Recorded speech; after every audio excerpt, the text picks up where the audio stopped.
Good evening, everybody, and welcome to tonight's episode of Steve's Wrestling Ramble.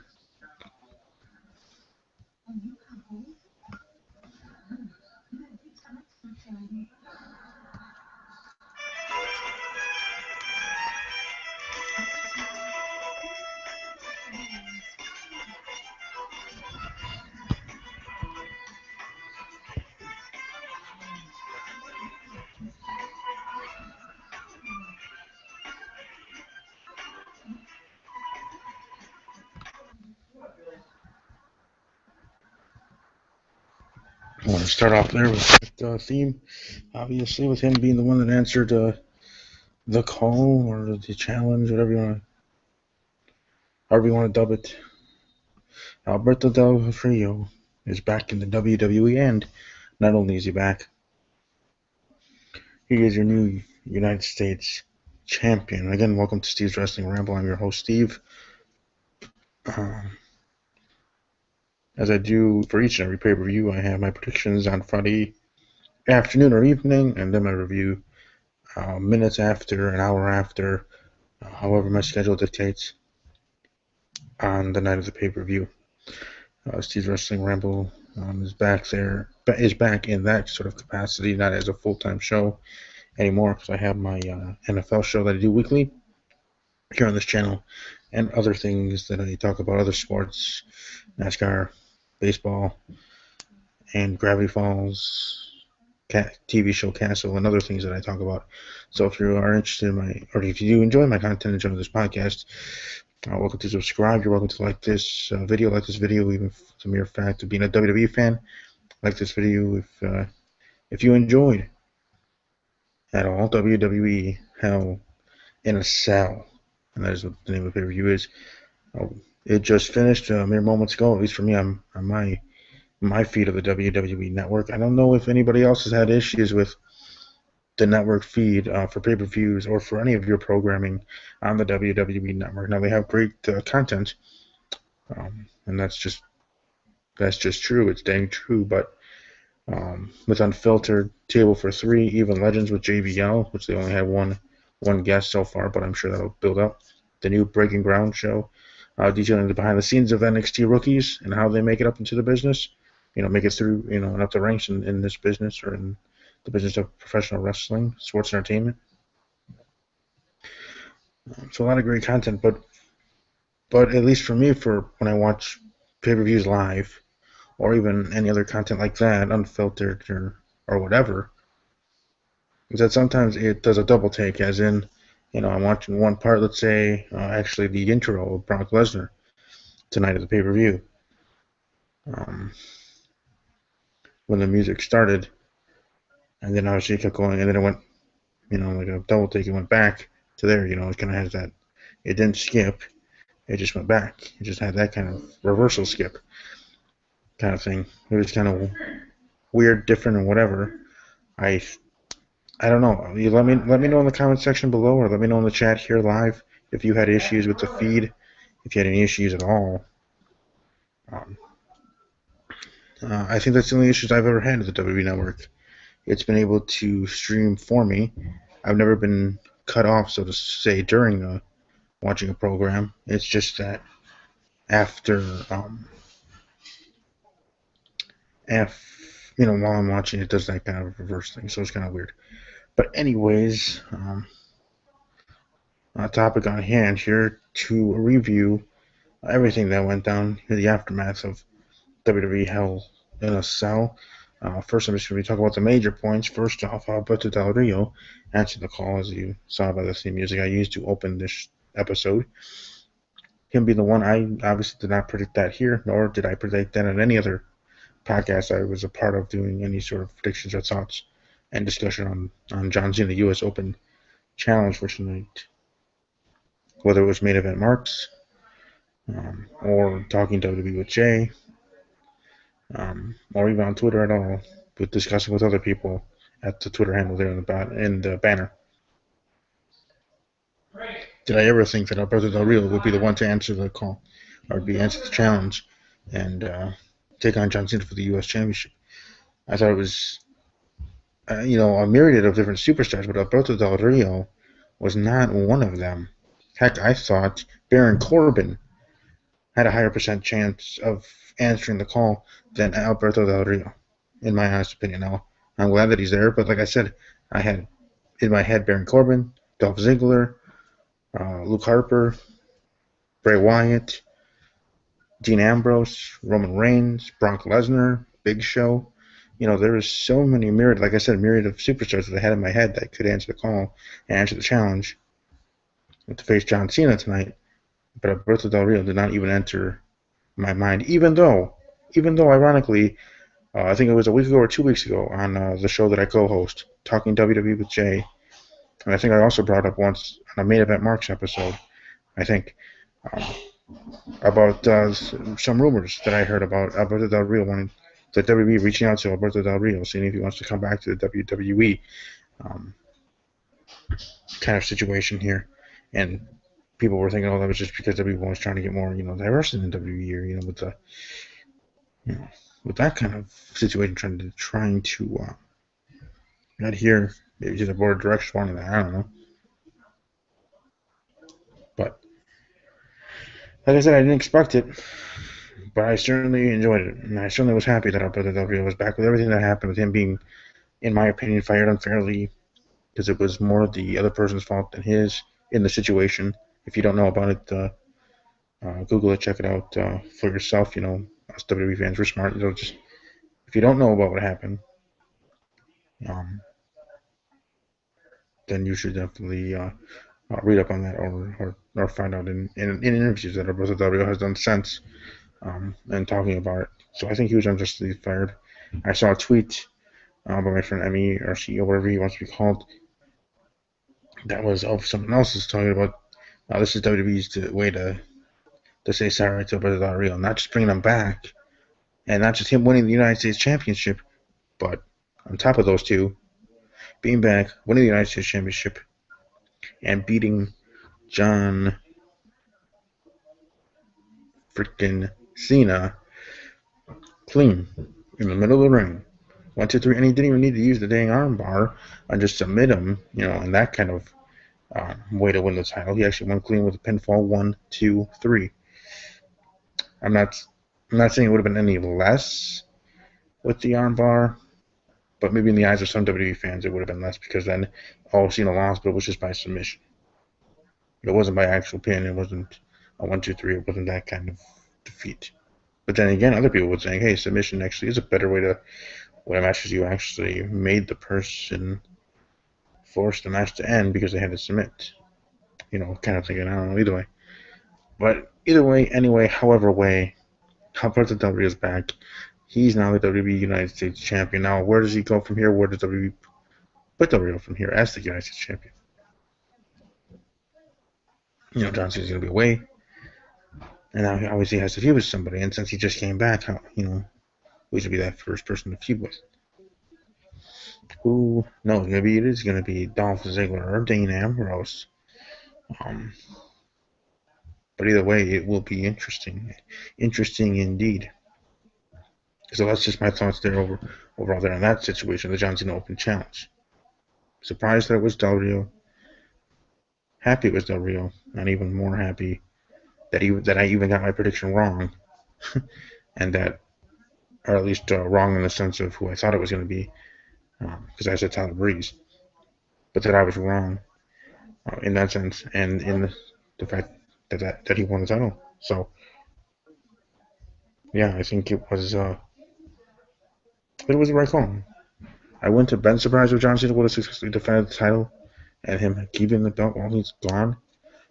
But I also should have thought of the John Cena the man, thinking that the way he shows about respecting the business and respecting things and the rules and the whatevers, and he wanted to be that, being the face of WWE, the true face that runs the place and the back of the WWE of all this current roster superstars.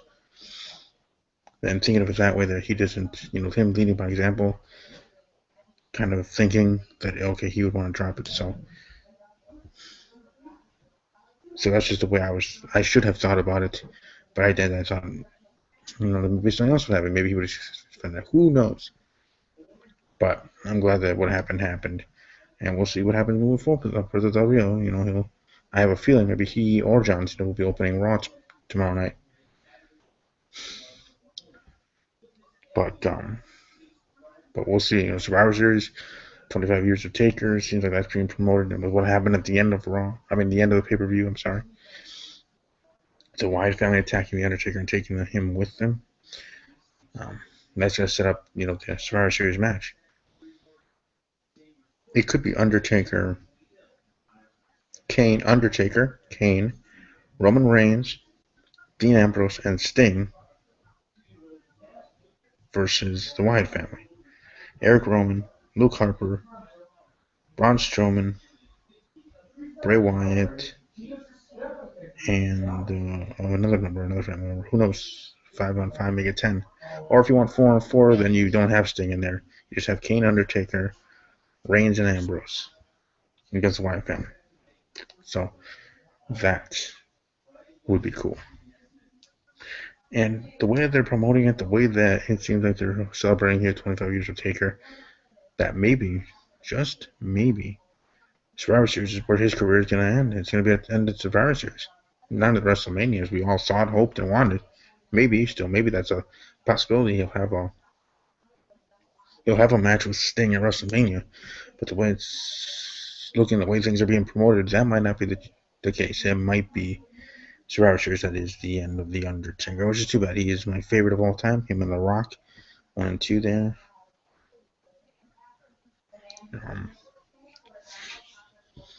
But it has to end sometime, and maybe it is Survivor Series. But we'll see. We'll see moving forward, and see how that unfolds. Other big things. Seth Rollins versus Kane, successfully defending his WWE World Heavyweight Championship. Now Cooper Kane's let go. That's why I think Kane's gonna be involved with the Survivor Series matchup. Him going back to just being a quote unquote just being talent, not being a part of the corporate stuff anymore, and corporate Kane, which is too bad. I kind of wanted him to stay corporate Kane. I wanted WWE to keep him there, because there he can do his promos as corporate Kane, talking, coherently in a way, and then still be the badass as the Demon Kane, that side of him. So I would have enjoyed that if that was the case. Now another thing to think about is, when will Sheamus, the WWE Money in the Bank holder, cash in? It wasn't tonight, obviously. Could it be a Survivor Series? I don't think so. TLC, not big enough pay-per-view yet. Like I said, they're trying to build up the pay-per-views, each and every one of them, so they all can somewhat be on equal ground. You still will have the ones that are above the rest, but you're trying to get the other ones over too, because you want each and every pay-per-view people to watch, obviously. So they're trying to make those cards and make those events stronger each and every time when it comes around to those pay-per-views, like here Hell in the Cell. So I don't think it's gonna be TLC. Royal Rumble, no. WrestleMania, I don't know if they would do that again. Have him, they want to keep that special, have that being one man's calling card kind of thing. Seth Rollins being the only man to cash in, and cash in successfully at WrestleMania. So maybe Fastlane? I don't know. Royal Rumble or Fastlane, I think, would be the only ones. If not the pay-per-view after WrestleMania, maybe that as well. I would like a situation, and I was talking about this last time with Seth Rollins, be the Money in the Bank holder. I would like to see a situation that's never been seen yet, and that is the Money in the Bank holder all the way getting to the last moments of him being able to cash it in, as in we're coming up on, during the road to Money in the Bank, to the 2016 Money in the Bank pay-per-view, and Sheamus still has that briefcase. Heck, I would like a scenario being booked that he still has it, and there's a clock ticking down on the Go Home show of 2016 Money in the Bank, WWE Money in the Bank pay-per-view, and there's a clock, counting down to when he has to cash in. So yeah, you might already know he has to, but maybe he doesn't, and maybe it's up in the air. Oh, what's going to happen what's the Authority going to do, or Triple H? If the Authority's still there at that time. Hopefully they are. But what will the Authority figure do with Sheamus at Money in the Bank? He still has the briefcase, but they already have these 8 to 10 superstars in the next Money in the Bank match. People qualified to try to get that shot. So how is that going to work? I would like to see a scenario there, because that's the unknown. That's unprecedented. We haven't seen that yet. I would think that would be most intriguing to me, and I hope they do that, whether it's for Sheamus or one of the next Money in the Bank briefcase holders. I think that would be an interesting way to book them, to book the briefcase, and just book everything, just to have it all the way down to the last moment that they have that briefcase, and then what are they going to do, right? So it's just kind of that situation. I know it might, I don't know, not everybody's going to agree with that. Some people might think that's dumb, but I thought it would be intriguing and interesting to see. That would be different. That'd be unique, and you would get more eyeballs to that Money in the Bank pay-per-view. Even though I've already stated that I think Money in the Bank has surpassed Survivor Series to be one of the 4 major pay-per-views in the WWE today, in my opinion. Again, that's just my opinion, so take it with a grain of salt. But I'm just saying that if you did something like that way, with a Money in the Bank holder, whether it's Sheamus or anybody else, that would be different, intriguing, and interesting to see, to say the least. So it seems like we set up the traditional Survivor Series match with Wyatt family and Team Undertaker. It seems like, and we'll find out who the members of Team Undertaker will be tomorrow night on Raw and subsequent nights moving forward. But what else? Oh yeah, the Divas match. That one kicked butt too. Charlotte versus Nikki Bella. Have it going on. I was thinking that Nikki Bella was gonna win back her title. I didn't think she should. Not because I don't like her, because I like her and respect her. I think she's gotten a lot better in the ring, and I've liked her more personally from things she said on Total Divas and everything like that. Trying to be the face of her own division, trying to help out others, and it seems like maybe backstage, with the Bella Twins, wanting to put over Charlotte, or at least one of the new women on the main roster, for them to be the next Divas champion moving forward, and really starting the revolution. In fact, in my opinion, the Bella Twins more than Stephanie McMahon, the one to sign off on it and do it, but I mean behind the scenes, the Bella Twins over Paige or whatever. So that's there too. Charlotte, who's going to be the next number one contender to face her moving forward in the Survivor Series, and sequentially after that, the 6-man tag match that started off tonight at Hell in a Cell, I think was pretty good. And like I said, even in my predictions episode, that I think hands on that it would be a lot better than most people would think, thought, or wanted to be. I mean, these are the 6 superstars that are internet darlings, that are, ones of the WWE universe want to be pushed more. And you can even add in Dean Ambrose in that mix as well. Obviously, he wasn't in that match, but I'm just saying, add him in that mix of superstars that I would assume most of the WWE universe wants WWE to push a little more harder, a little bit more, a little stronger. And I think number one ahead of all of them, besides my favorite of current WWE superstars, Dean Ambrose, I think is Cesaro. I think Cesaro would be that main one that the WWE universe wants to get pushed. But they're all here in limbo, here in mid-card limbo, but still putting on a great match, still stealing the show, so to speak. And I commend them for that, instead of being bitter, angry, going off on tangents or issues like that. I think they're doing the right thing. I applaud them for that. And other things, or other, at least, interesting things going down with the tag team title match. And the Dudley Boys not getting it. I didn't think they were. Obviously, I thought that it's still going to go to TLC. It's going to be like a tables match. They're going to win it with their own game and successfully will finally then win the WWE Tag Team Championships. I mean, that's just what I thought was going to happen. It seems like that's the road W is going to take it there. So I'm looking forward to seeing how that goes in a way.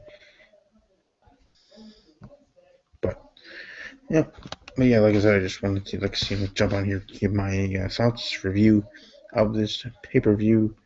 I will probably be doing an episode talking about Gravity Falls, a Disney show on Disney XD, Tuesday night or Wednesday morning after the Weird Again Part 1 episode tomorrow night.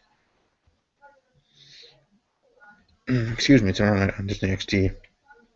So that'll be coming up, and then my NFL podcast on Wednesday night at that time as well. So hopefully everybody had a great evening, enjoyed WWE Hell in a Cell, enjoyed my thoughts, my quick thoughts and reaction to the pay per view. Like I said, when I started, it just finished, so I'm getting everything ready and getting things prepared. And have a good evening. Have a great work week, and I'll see you all for Survivor Series pay per view prediction here on Steve's Wrestling Ramble. Take care.